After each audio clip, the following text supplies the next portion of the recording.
이 설교하다 보면 경직이 많이 돼요. 너무 긴장이 돼가지고. 그래서 오늘 새벽에도 얼마나 이 긴장이 되는지 설교를 수십 년 하는데도 항상 그런 긴장감을 떨칠 수가 없어요. 제가 교회를 가는데 산을 만났어요. 그래가지고 교회가 분명히 저쪽인데 이 산을 아무리 헤매도 길이 찾아지지 않는 거예요. 얼마나 애가 타는지 말이죠. 분명히 교회가 저기 있는 걸 아는데 이 산이 딱 나타나가지고 산에서 막 길을 헤매다가 깼어요. 얼마나 이 긴장이 되는지. 그래서 정말 하나님 믿고 사는 것은 정말 은혜로 믿고 사는 것이다. 하나님은 은혜 베풀어 주셔야 믿음 생활할 수 있고 하나님이 은혜를 주셔야 설교도 할 수 있는 것이구나 하는 것을 깨달으면서 참 이 강례상에 오늘도 하나님 은혜 가운데 섰습니다. 제 잘난 것이 있는 것도 아니고 능력이 있어서도 아니고 여러분보다 의로워서도 아니고 하나님께서 세워주셔서 은혜로 맡겨주신 사명을 감당하도록 그렇게 세워주신 줄을 믿습니다. 교육학자 파커 팔마 이야기를 지난 시간에 했습니다만 이분이 미국에서 또 국제적으로 많은 영향을 끼치는 교육 이론들을 많이 내놨어요. 이분이 현대 교육의 4가지 문제를 지적을 했는데요. 첫째 문제는 머리와 마음을 분리하는 것이다. 둘째 문제는 사실과 느낌을 분리하는 것이다. 셋째 문제는 이론과 실제를 분리하는 것이다. 넷째 문제는 배움과 가르침을 분리하는 것이 문제라는 지적을 했습니다. 제가 그것을 읽으면서 그거 맞는 말이구나. 공감이 간다. 그러면 안 되는데 이게 전인적이어야 되는데 이 분리되고 있는 것이 현대 교육의 맹점이요 문제점이라는 것입니다. 특별히 이 넷째 문제에 대해서 배움과 가르침을 분리하는 문제에 대해서 이야기를 하는데 왜 그것이 문제인가 하면은 사실 이 배움과 가르침이라고 하는 것은 같이 일어나는 것이라는 거예요.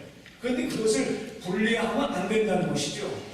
배우고자 하는 마음이 있을 때에 거기 참 가르침이 있고 배우고자 하는 마음이 없을 때는 참 가르침이 있을 수가 없다 하는 지적입니다.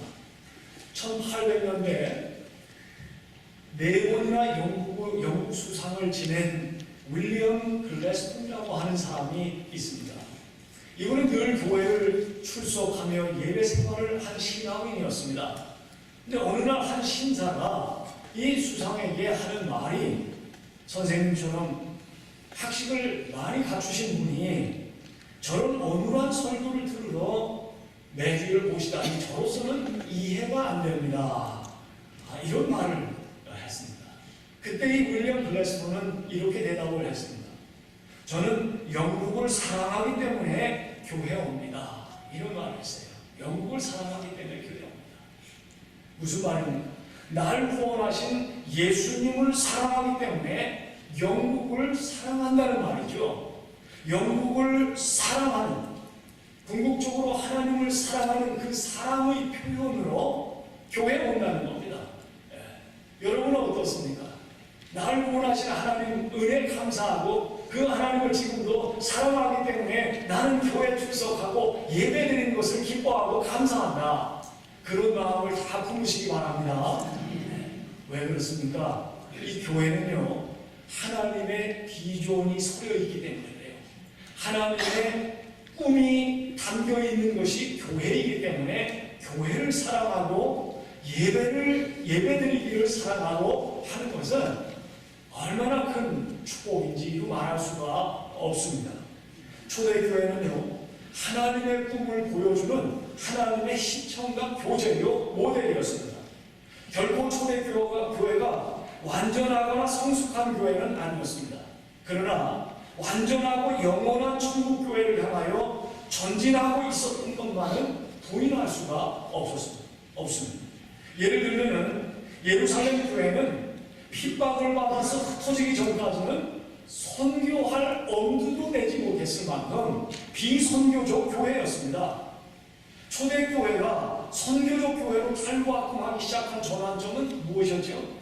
스데반의 순교 사건이었죠.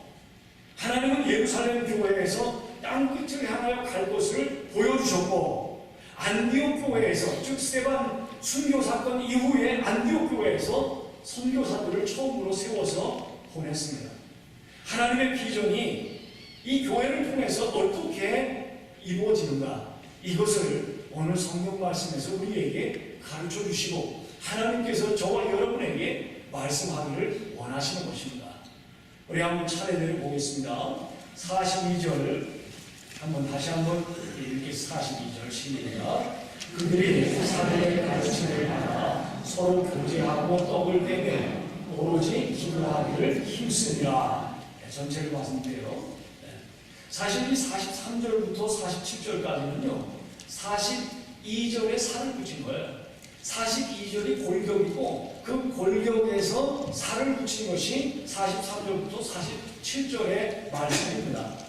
하나님의 비전이 교회를 통해서 어떻게 펼쳐지는가, 그 골격을 살펴보면 첫 번째로 상반절에 그들이 사도의 가르침을 받아, 이런 말씀인데요, 가르침을 받아 하는 말을 원어로 보니까 가르침을 받아라고 되어 있지 않아요.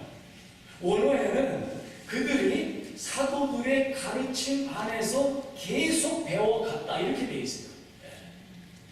무슨 말씀이냐? 이 받아라는 동사가 현재 분사 능동태인데 이런 말은 모르셔도 됩니다. 그러나 뜻이 그렇다고 하는 근거를 말씀드리기 위해서 말씀을 드리는 거예요.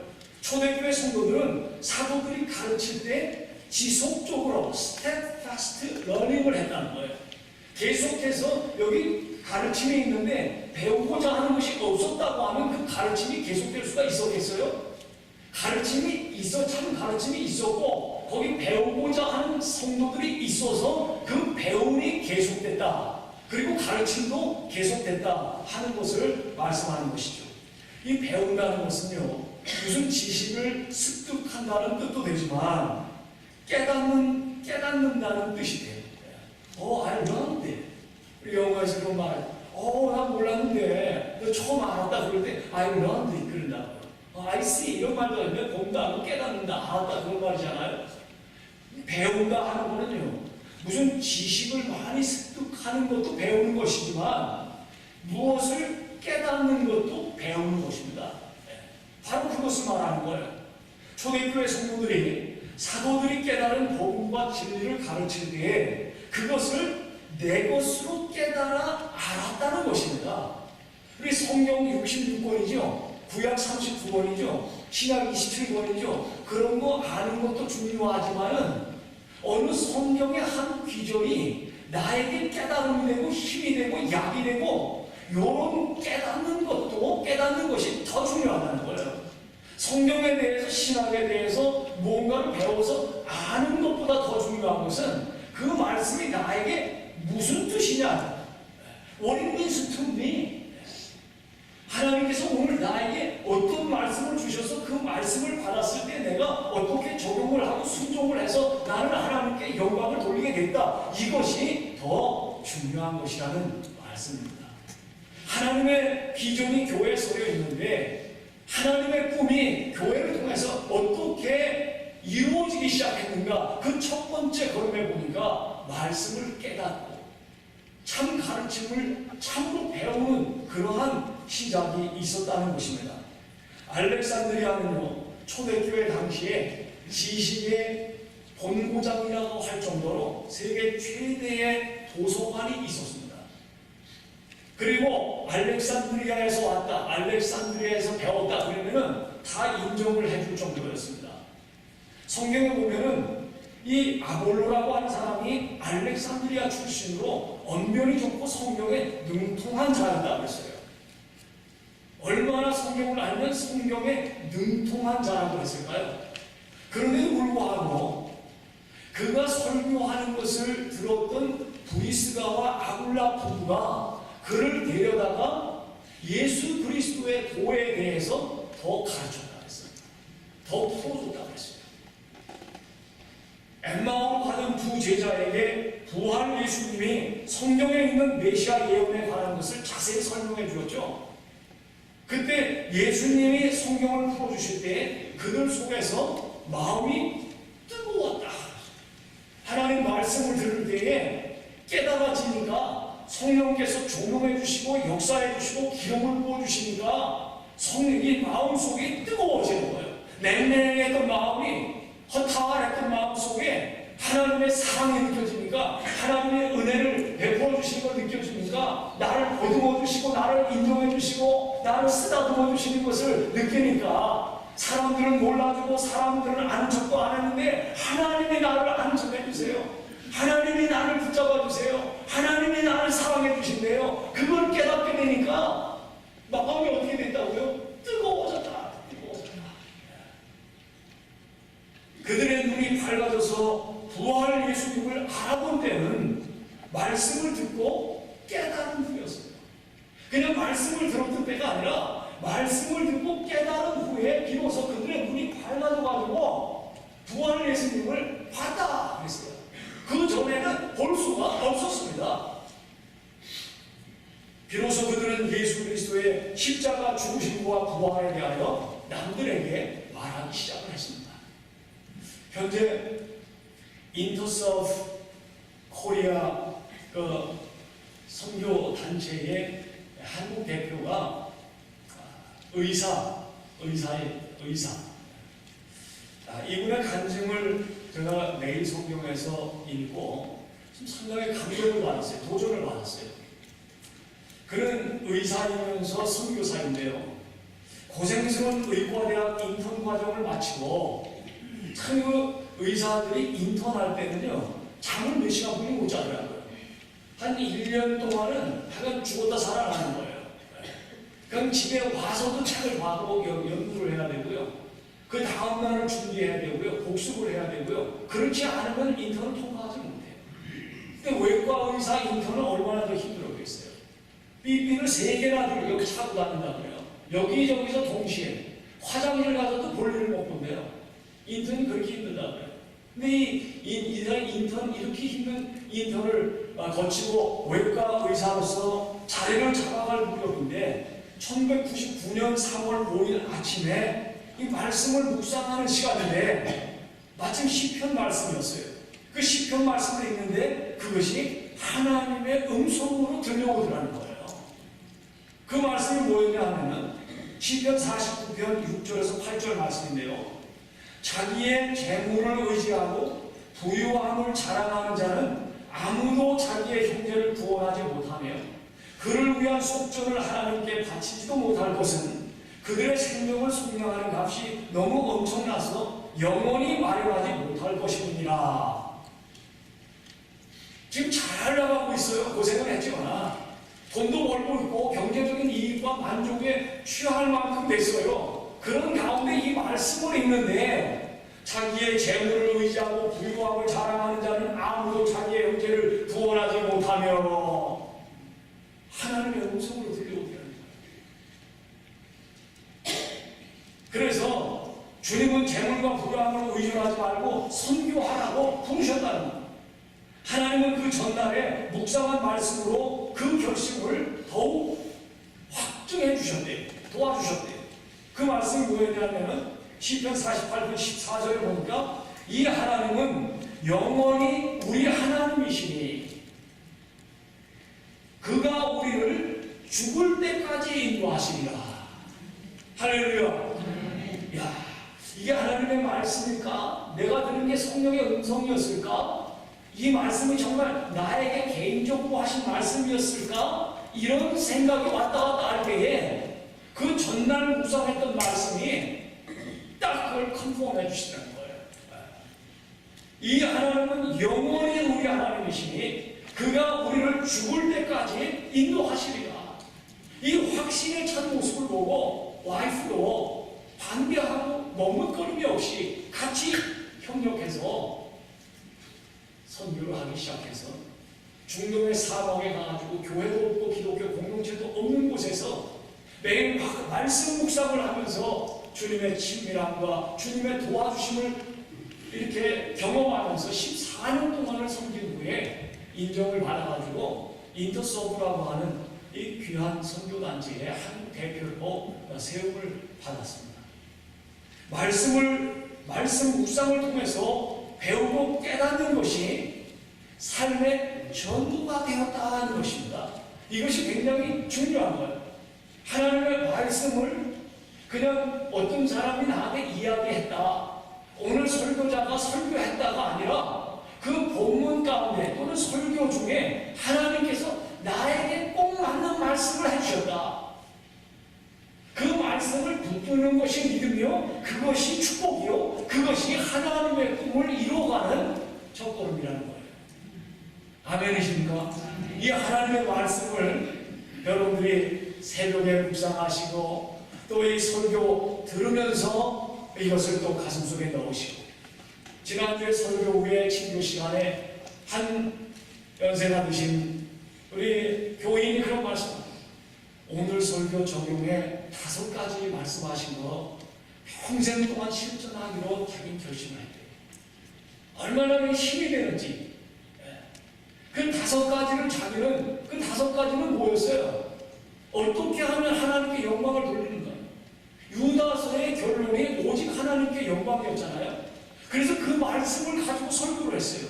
그리고 결론부에서 적용할 때에 5가지를 말씀을 드렸습니다. 그 5가지 혹시 기억하시는 분 계세요? 근데 이분은 5가지를 평생 기억하고 실천하면서 살기로 결심을 했다고 했어요. 그 5가지는요, 범사에 하나님을 신하는 사람 앞에서든지 어떻든지, 또 서로 사랑하라는 거죠. 기도하라는 것이었습니다. 감사하라는 것이었습니다. 그리고 하나님의 말씀에 아멘하여 순종하라는 것이었습니다. 그 5가지가 성경에 보니까 하나님의 영광을 받으시는 것이라고 말씀을 했기 때문에 그것이 쏙 들어온 거예요. 이분에게는 자기는 평생 그렇게 살기로 결심을 했다고 말했어요. 할렐루야.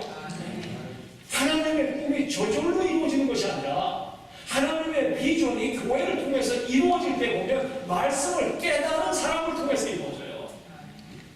그러므로 사랑하는 성도 여러분들이요, 하나님은 여러분을 사랑하셔서, 우리를 사랑하셔서 이 말씀을 주셨고, 더 나아가서 이 말씀이 성육하신 예수 그리스도께서 이 땅에 오신 것도 하나님의 세상을 이처럼 사랑하사 독생자를 주셨으니 이는 누구든지 그를 믿는 자마다 멸망하지 아니하고 생명을, 영생을 얻게 하려 하시며, 한 말씀대로 우리를 사랑하셔서 주신 말씀이기 때문에 이 말씀을 참으로 배우고자 하고 깨달을 때에 이 말씀의 참 가르침이 계속되는 강담이 되고 우리 교회를 하나님이 기뻐하시고 영광을 더 받으실 줄로 믿습니다. 하나님께서 하나님의 비전을 교회를 통해서 어떻게 이루십니까? 말씀을 깨달을 때 이루십니다. 두 번째로 하늘의 교제를 통해서 이루십니다.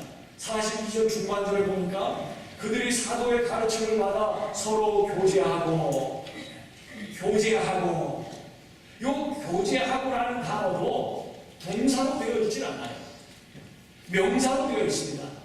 다시 말하면 한 동사에 여러 명사들이 이렇게 걸려 있는 거예요. 그러니까 다시 말하면 교제를 계속했다, 그런 말이에요. 한 번 하고 마는 게 아니라 그 교제가 계속됐다는 거예요. 이것이 영적 교제이며 믿음의 교제의 특징인 것이죠.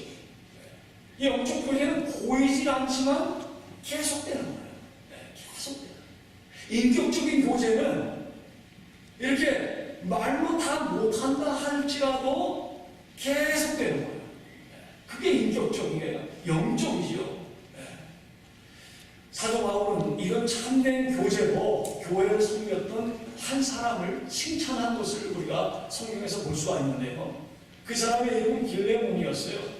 빌레몬서에 보면은 여러 말씀들이 있지만은 5절 6절에 주 예수와 및 모든 성도에 대한 내 사랑과 믿음이 있음을 들음이니 이로써 내 믿음의 교제가 우리 가운데 있는 선을 알게 하고 그리스도께 이르도록 역사하느니라. 얼마나 귀한 말씀입니다. 내 믿음의 교제, 그 믿음의 교제의 내용을 보니까 거기 사랑과 믿음이 있어요. 성도를 사랑하고 하나님을 믿고 섬기는 그 내용이 있는데 그것을 감싸고 있는 게 뭐냐면 교제예요. 그 믿음의 교제가 우리 가운데 있는 선을 알게 하고, 이 선이라고 하는 것은 모든 일의 기준이 되는 것인데, 모든 일의 기준은 뭐예요? 하나님이십니다. 하나님의 선을 깨닫게 하는 거예요. 믿음의 교제와 영적 교제를 벗어나서는요, 목소리 큰 사람이 왕이에요. 말만 하고 목소리 크면 왕이에요. 그런데 하나님의 선이 있는 데서는, 영적이고 인격적 교제가 있는 데서는요, 그런 것이 어떻게 되느냐? 부끄러워지는 거예요. 그래서 내 믿음의 교제가 우리 가운데 있는 선을 알게 하고, 더 나아가서 그리스도께 이르도록 역사하느니라. 땅에서 믿고 있지만 그 믿음의 교제로 하나님의 선을 깨닫고 또한 그리스도의 장성한 분량이 충만한 데까지 나아간다. 이렇게 말씀합니다. 그러니까 이 믿음의 교제가 얼마나 멋있는 것입니다. 얼마나 이것보다 더 아름다운 것이 없습니다.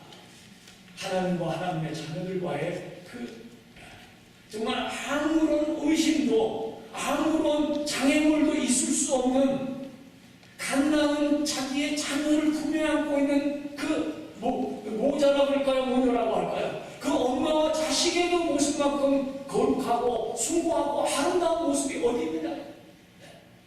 그와 같이 인격적이고 영적인 하나님과 하나님 자녀들의 그 모습이 바로 그런 모습인데, 그것을 가리켜서 성경에 보니까 믿음의 교제라고. 근데 여기 보니까 사도의 가르침을, 초대교회 성도들이 사도의 가르침을 계속 받으면서 서로 교제를 계속했다고 말씀하고 있는 거예요. 초대교회 유명한 교부 중에 사이프리안이라고 하는 교부가 있는데, 이분은 정말 이런 부분에서 깊이 깨달은 사람입니다. 이분이 깨달은 것을 정말 저명한 신학자들이 계속해서 사용했습니다. 왕에게 썼던 기독교 강요라고 하는 변증서, 존 켈빈이 쓴 것도 보면은 이분의 이야기를 인용한 것이 있거든요. 사이프리안이 깨달은 것이 무엇이었냐 하면은, 교회는 어머니요, 하나님은 아버지시다라는 말이에요. 어머니 없이 아버지가 있고 아버지 없이 어머니가 있나요? 교회를 어머니로 섬길 줄 모르는 사람에게는 하나님의 아버지가 될 수가 없다고 말하는 거예요. 그만큼 교회가 귀하고, 그만큼 교회를 향한 하나님의 블루프린트가, 그 비전과 설계가 대단한 것을 말씀하는 것이죠. 교회는 노아시대 방주와 같아서 당연히 교회 밖에서는 구원이 있을 수가 없습니다. 제가 지난 3월 달에 필라델피아 영생교회 방문했을 때 참 느낀 게, 그 주변에서 저는 은혜가 많았어요. 왜냐하면 제가 부목사로 섬길 때만 해도 그 주변에 한국인들이 그렇게 많지 않았어요. 거기는 그 마구간 있죠. 말 키우고 뭐 이런 넓고 이런 데들이 많이 있었는데, 지금은요 대형 마트 있잖아요. 예, 그런 거 있잖아요. 뭐 한나름이니 뭐 이런 그런 곳이 들어갈 정도로 한인들이 많아졌어요. 한 집 건너 한 집이 한국 사람 집이에요. 거기 뭐가 있어요? 교회가 있더라고요. 그 교회가 생기고 10년 지나고 20년 지나고 30년이 지나면서 그렇게 됐어요. 여러분, 제일 좋은 집이 무엇인지 아세요? 한 100만 불 나가는 집이 제일 좋을까요? 아닙니다. 교회에서 가까운 집이 제일 좋은 집이에요. 제일 안 좋은, 피할 곳이 하나, 너무 멀리 사시는 분이 있습니다. 어떻게 해서라도 교회가 가까운 데 오세요. 손해볼 거 하나도 없어요. 정말. 요새 사우스윈드에 집 내놓으면 나가요. 보니까 오늘도 오후에서 보니까 세일 펜딩, 솔드 이런 것들 몇 개를 봤어요. 사우스인디아에서. 우리 시니어들을 위해서 지금 집을 짓고 있죠. 여기 버클랜드하고 거기가 어디죠? 미인가 에미인가 거기 3층짜리 작년에 시작을 했는데요. 뭐 뚝뚝딱 하더니만 지금 1년 조금 넘었는데 거의 다 됐어요. 야, 되게 커요. 은행은 어떻게 하는지 바로 그 옆에 길 건너에다가 파밍턴 은행이 들어와 있어요, 먼저. 그래서 제 속으로, 야, 참 대단하다. 돈 버는 사람 말릴 수가 없구나. 어떻게 거기 쓰이는 아파트가 들어올 줄을 알고 그 코앞에 은행을 만들어놨어요.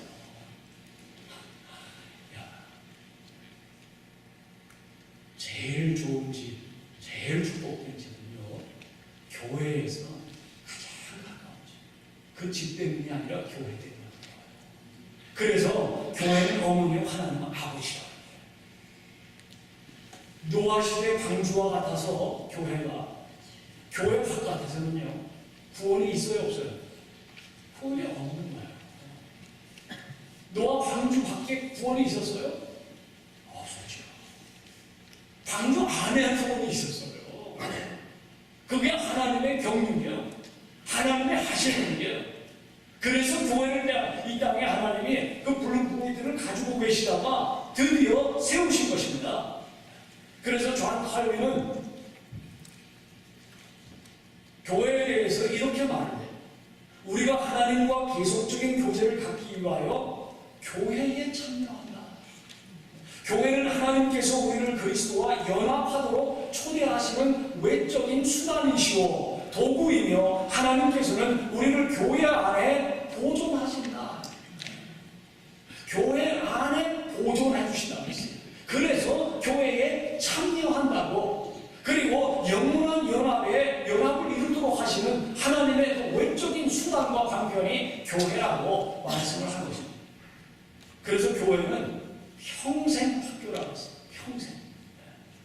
교회 밖에서는 죄사함을 기대할 수 없기 때문에 교회를 떠나는 일은 치명적이다. 혹시 그러한 일들이 있는 때가 있지만 그는 불순종으로 하나님 앞에 자랑할 수 없는 일이지 그것을 뭐 정당화하고 뭐 이렇게 할 건 없어요.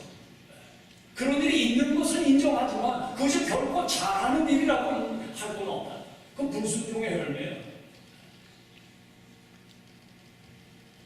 초대교회는 이런 의미에서 그 교제를 계속했다.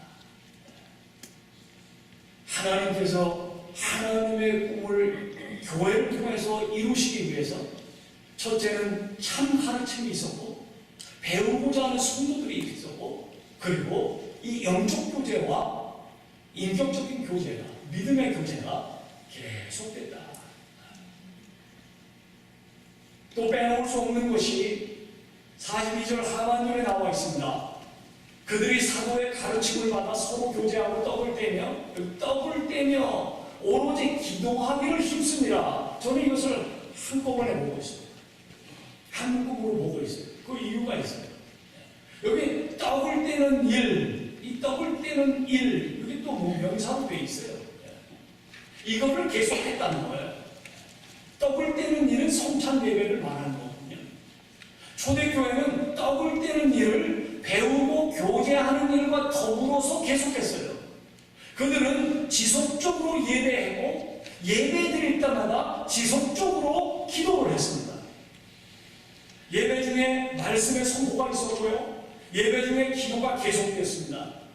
스데반의 순교는 이런 배경에서 일어난 것이었어요. 무슨 말씀이냐? 그들이 선교 명령을 순종하는 것을 보류하고 있을 때 예루살렘 교회에 박해가 일어났고 드디어 그들은 뿔뿔이 흩어지게 돼서 하나님 뜻대로 되어진 것입니다. 그들이 만약에 무조건 불순종만 하고 있었다고 한다면 흩어졌어도 신앙생활을 온전히 하겠어요? 못하죠. 그러나 계속해서 말씀을 배우면서도 이 선교 명령만큼은 보류하고 있었던 거예요. 그러니까 하나님께서 이 사태를 일으켜서 스테반 순교 사건을 통해서 인위적으로 정말 막 칼과 무기를 통해서 흩어놓으시게 됩니다. 그러니까 비로소 하나님이 선교하라고 이렇게 하셨구나.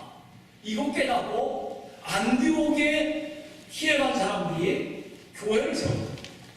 그리고 그들이 그 교회를 세워서 그 선교사를 보내게 된 경위를 보니까 사도행전 13장 2절에 보니까 우리 사도행전 13장 2절 한번 볼까요? 시작.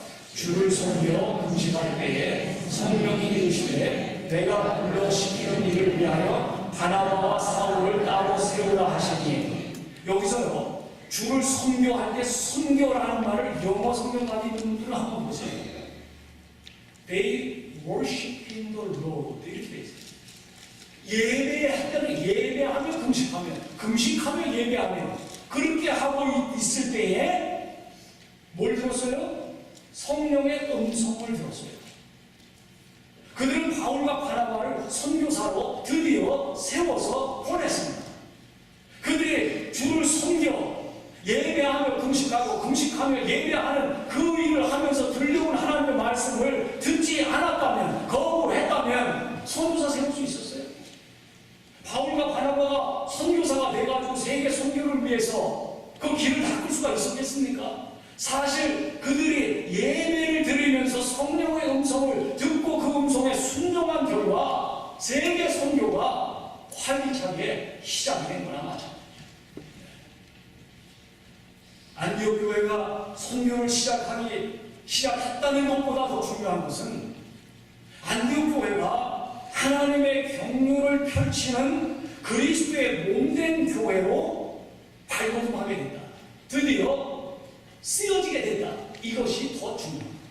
그들이 뭔가를 했다. 이것보다도 하나님께서 드디어 그 교회로 하나님의 비전을 이루는 교회라고 하는 것을 인정해 주셨다는 겁니다. 아닌 게 아니라 세계 최초로 크리스찬이라고 불리게 된 곳이 어디예요? 안디옥이라고요. 안디옥 교회에서 비로소 저 사람들은 예수 믿는 사람, 저 사람은 진짜 크리스찬이야, 뭔가 다르다고 그들이 순종하는 기준이 있어. 그들은 정말 하나님을 두려워하고 정말 성실하게 살고 있어요. 크리스찬이라고 최초로 불리는 교회가 됐습니다. 그 교회에는요 유대인도 있고요, 헬라인도 있고요, 아프리카 출신의 흑인도 있었어요. 이민교회예요. 여러 민족들이 다 섞여 있지만 예수 안에서 하나가 되어 있어요. 이게 중요한 겁니다. 우리 교회도 1부, 2부, 3부 있습니다. 2부에 물론 영어로 예배를 드립니다. 거기 흑인도 나와요. 다른 민족들도 있어요. 여러분 우리 이민교회 아닙니까? 이민교회 사랑에서 나오는 분들, 우리 민족을 사랑하지만 특별히 이민교회는 우리 민족만 사랑하는 것이 아니라 세계 열방 민족들을 사랑하는 그런 마음을 우리에게 주셨어요. 이민사회에서 그런 사람들을 만나도록 하시지 않습니까? 예배와 기도 중에 들은 성령의 음성에 순종해서 그들에게 안수하여 선교사로 파송을 했습니다. 3차에 걸친 세계 선교는 이렇게 시작되었습니다. 그가 라틴 아메리카 미션 프로젝트 선교회를 세웠습니다만은 그것이 대단한 거라고 보기는 어려워요. 그렇지만 의미를 우리가 생각해 볼 수가 있어요. 한 뉴잉글랜드의 하포드 언덕에서 눈물로 기도하는 성도들이 세계 선교에 어쨌든 힘을 썼는데 그것을 그 사역의 현장을 보고 다른 교회들이 이거 같이 하면 좋겠어요. 이거 한 교회가 다 짐을 지기는 너무 힘들어요. 같이 합시다. 이런 생각을 자아나게 한 것이 그것이 대단한 거죠. 그래서 결국 국제선교회로 어쨌든 우리가 조직을 해서 우리가 정관도시 만들고 이사회도 만들고 이렇게 해서 나가고 있고 그 회원교회들이 파라과이에도 있고 멕시코에도 있고 미국에도 있기 때문에 그러니까 국제선교회라고 하고 그 교회들이 여름철을 맞이해서 9월달까지 지금 다 차 있어요. 지금 단기선교 그 일정이. 그래서 지금 우리 김용호 선교사님께서 기도해야 되는 것이 행정부와 단기선교 팀과 그리고 가르치는 일 이 세 가지에 치이지 않도록 벌써 좀 두려운 거예요. 지치지 않도록 기도해 주세요. 이 이메일로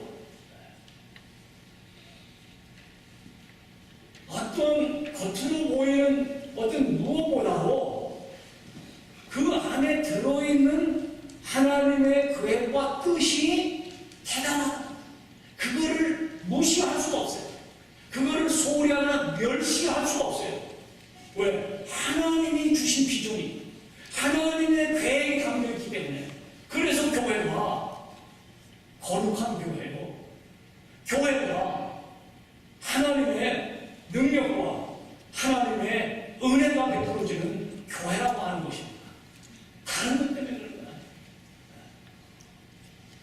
교회는 그런 의미에서 남을 위한 교회입니다. 배워서 남주나 하는 말이 뭐 우리에게 다 있잖아요. 배워서 남주. 그런데 어느 때부터인지 우리 믿는 사람, 뜻있는 믿는 사람들 가운데 배워서 남주죠. 배워서 남주자. 배워서 남주라. 이런 것이 정상적인 생각으로 많이 돌아오기 시작했어요. 왜 배우느냐? 남 주기 위해서 배우는 거예요. 왜 돈 벌어요? 남 주기 위해서. 내가 꽁꽁 가지고 있는 한은 그것이 그 사람에게 복이 될 수가 없어요. 그거를 말씀 가운데 깨닫기 시작한 거예요. 시작한 거예요. 그래서 배워서 남주자예요. 벌어서 남주자예요. 왜? 교회가 남을 위해서 섬기도록 교회로 부르셨고 교회를 세워주셨는데 거기 하나님의 꿈이 그렇게 담겨져 있다는 거예요. 우리 한번 해보실 거예요. 배워서 남줍시다. 벌어서 남줍시다. 세상 사람들이 볼 때 믿음의 관점으로 보지 않고 이걸 들을 때 미쳤구나. 얼마나 어리석어요. 그런데 깊이 들어가 보면 그게 아니라는 거예요. 남을 위한 교회라고 하는 Church for Others라고 하는 교회 보고서를 제가 참 감명 있게 읽어봤어요. 거기 보니까 이런 말이 있습니다. 선교하는 교회는 교회 자체의 이익에는 관심이 없다. 즉 선교하는 교회는 남을 위한 교회다. 이 교회의 중심은 교회 바깥에 있으므로 선교하는 교회는 바깥을 향하여 살아야 한다. 교회는 방향을 세상을 향해 밖으로 돌려야 한다. 이 중요함을 많이 했습니다만 요점 거기 있는 그 인용이 그거예요. 추려서. 그래서 이 남을 위한 교회 Church for Others 그 저자가 하는 말은 뭐냐 하면은 컨스트럭처에서 고스트럭처로 바뀌어야 된다는 거예요. 우리는 오는 구조로만 고정될까 위험에 처해 있을 정도가 된다는 거예요. 하나님의 은혜를 입었어요. 하나님의 사랑을 깨달았어요. 그런데 하나님께서 나를 건져주셨어요. 이게 너무나 놀라운 거예요. 여러분 어떤 분이요 간 수치가 높아져가지고 죽을 뻔했다고 그래요.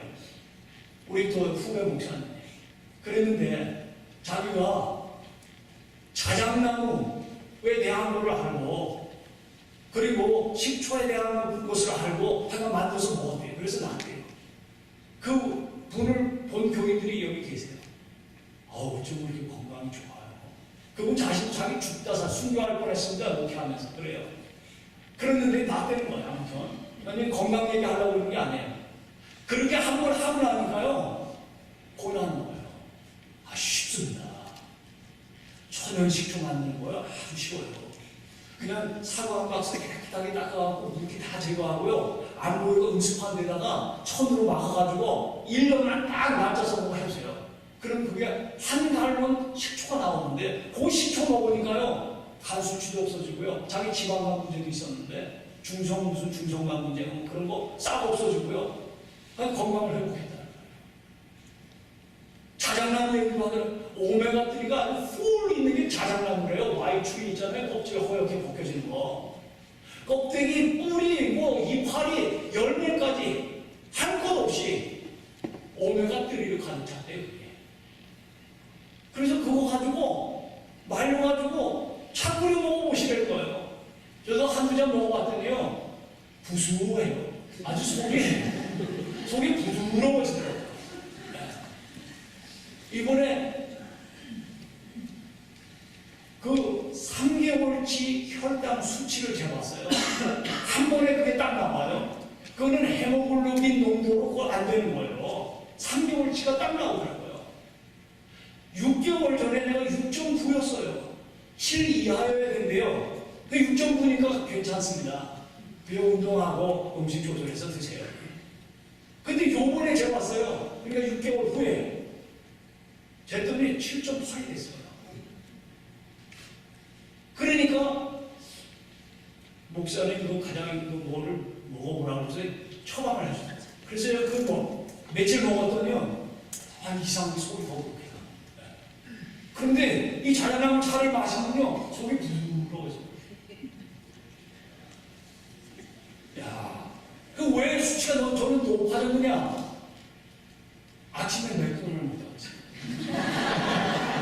수치가 6.9라고 그러니까 안심이 되니까 아이까 아직도 나 운동도 하니까 그러면서 정말 일주일에 한 두세 번 이상은 아침에 맥주나 커피 한 잔에다가 또 빵 그랬더니 이 플러피하고 두꺼운 빵은 절대 먹지 마세요. 아주 단단하고 얇은 거는 혹시 먹더라고요. 제가 무슨 말씀 하려고 그러느냐, 정말 좋은 거는 말하고 싶어 하는 거예요. 하나님이 나를 구원해 주시고 나에게 은혜를 베풀어 베풀어 주셔서 내가 그것을 깨달았는데 그것이 나쁘다면 말하지 않겠죠. 좋다고 하면 말을 안 할 수가 있겠어요, 없겠어요? 집사님, 네. 말할 수는 있겠죠? 네, 할렐루야. 우리 집사님은 50명을 전도하겠다고 여기서 새벽에 말씀하셨다고요. 저는 그 꿈이 너무 갸륵하더라고요, 정말. 네. 어떻게 집사님이 전도하는 일을 생각을 하고 나는 50명을 전도하겠습니다 이렇게 말. 저는 그 말대로 될 줄로 믿습니다. 네. 말이 씨가 된다고 그랬거든요. 하나님은 들은 대로 행하신다고 그랬어요. 하나님은 우리 교회의 앞문을 활짝 열어주시고 뒷문을 꽉 막아주실 줄로 믿습니다. 저는 그것을 기도하고 있어요. 제가 그런 기도를 안 했더니만 앞문으로 막 들어갔다 뒷문으로 막 나가요. 야, 정말. 그래서 하나님 들은 대로 행하신다 그랬지. 그러고서부터는 이제 그렇게 말하고 지금 기도하고 있어요. 이제 보십시오. 8월부터 시작해서 9월부터 시작해서 하나님이 문을 활짝 열어주시고 하나님이 구원받아서 동역할 사람들을 보내주실 줄로 믿습니다. 하나님 기뻐하시는 게 그건데. 하나님은 뜻에 억울가지고 내 욕심과 내 탐욕을 위해서 그런다고 그러면 모르지 마. 하나님 기뻐하시는 일을 위해서 그렇게 말하고 그렇게 기도하고 충성하고자 할 때 하나님께서 친히 안 이루시겠느냐 하는 말씀. 교회는 하나님의 비전을 이루는 그리스도의 몸입니다. 하나님의 말씀을 깨달을 때 얼굴에 가린 수건이 벗겨지는 거예요. 눈에 띈 비늘이 벗겨지는 거예요. 은혜 받고 말씀을 깨닫지 못하면요 수건이 가린 채 있어요. 엉뚱한 말이에요. 눈에 비늘이 끼어 있어요. 안 보이는 거예요 이게. 그래서 말씀하고 관계가 없는 말을 하는 거예요. 교회하고 관계가 없는 말을 하는 거예요. 하나님은 권위로 하나님의 사랑으로 동전의 양면처럼 하나님의 백성들을 다스리시고 붙들어 인도하시는데 사랑만 강조하고 권위를 무시하고 어떻게 되겠어요? 권위만 세우고 사랑이 없다고 어떻게 되겠어요? 이 두 가지를 볼 줄 알도록 하나님이 수건을 벗겨주시는 거예요. 눈에 비늘을 벗겨주시는 거예요. 그래야 보니까. 그럴 때 비로소 깨닫는 거예요. 어떤 부부가 부인이 그런 말을 해요. 아이고 우리 남편 맨날 말이지. 콘스탄티노 로마 국교를 어떤 황제가 선포했는지 알아? 그 선포한 데가 어딘지 알아? 몇 년인지 알아? 그럴 때마다 자기가 답답해가지고 그거 알아서 뭐 하는데 깨닫지도 못하면서 핀잔을 준대요. 맞는 말이에요. 내가 안다고 해도 말씀 깨닫지도 못하는 거예요. 얼굴에 수건이 벗겨지지 않는데 눈에 비늘이 벗겨져 있는데 벗겨지지 않고 있는데 그래서 하나님께서 우리에게 여러 가지 일들과 특별히 말씀을 통해서 예배를 통해서 깨닫게 보여주시는 수건을 확 벗겨주시고요. 비늘 이렇게 벗겨주시고 그래서 보도록 그리고 은혜 받고 깨닫고 그리고 영적 교제 비로소 영적 교제 한 사람이요 속을 딱 감추고요 말을 안 하죠. 아무리 세월이 오래가도요 인격적 교제 할 수 있어요? 영적인 교제 할 수 있어요? 못합니다. 부부랑 할지라도 속을 터놓고 얘기할 수가 없어요. 수건이 딱 가려져 있습니다. 그것을 우리가 알아야 돼요. 그거 알고 우리 목회해야 되고요. 그거 알고 신앙생활 교회 생활 해야 돼요. 그거 깨달아야 돼. 분별해야 돼. 알고 분별이 아닙니다. 그래서 칼빈은 복음을 변증하는 그 기독교 강요 그 서문에 프란시스 1세에게 쓴 편지가 있는데 거기 뭐라 그러냐? 교회는 살아있습니다. 왕에게 하는 말입니다. 교회는 살아있습니다. 그리스도께서 하나님 우편에 주셔서 다스리시는 한 교회는 계속 살아있을 것입니다. 얼마나 장엄한 선포예요. 다 죽이고 지금 화형을 시키고 막 이러는 때인데 지금 칼빈이 지금 딱 이 말을 왕에게 하는 거예요. 하나님이 주신 마음 아니면 그렇게 할 수 있겠습니까? 하나님이 주신 사명이 아니고서는 그렇게 할 수 있겠습니까? 하나님께서 하신 겁니다. 이런 말을 들을 때 그 영혼의 불길처럼 퍼져가는 개혁을 막을 수가 없었습니다. 그 교회가 개혁주의를 표방하는 우리 교회까지 온 거예요. 교회는 하나님의 비전입니다. 우리 한번 해봅시다. 교회는 하나님의 비전입니다. 하나님의 꿈입니다. 하나님이 이루십니다. 우리는 계속 어떻게 해요? 계속 말씀을 깨달아야 되고요. 계속 영적인 교제를 해야 되고요. 그리고 어떻게 해야 돼요? 계속 교회에 출석해야 돼요. 예배해야 됩니다. 그러니까 오늘도 다른 건 다 잊어버려도 어떻게 하나님의 꿈을 이루시는가? 교회가 하나님의 꿈인데 세 가지 권사님 뭐예요? 첫 번째, 말씀을 깨달아야 됩니다. 두 번째, 영적인 교제가 있어야 됩니다. 계속. 그리고 계속 예배를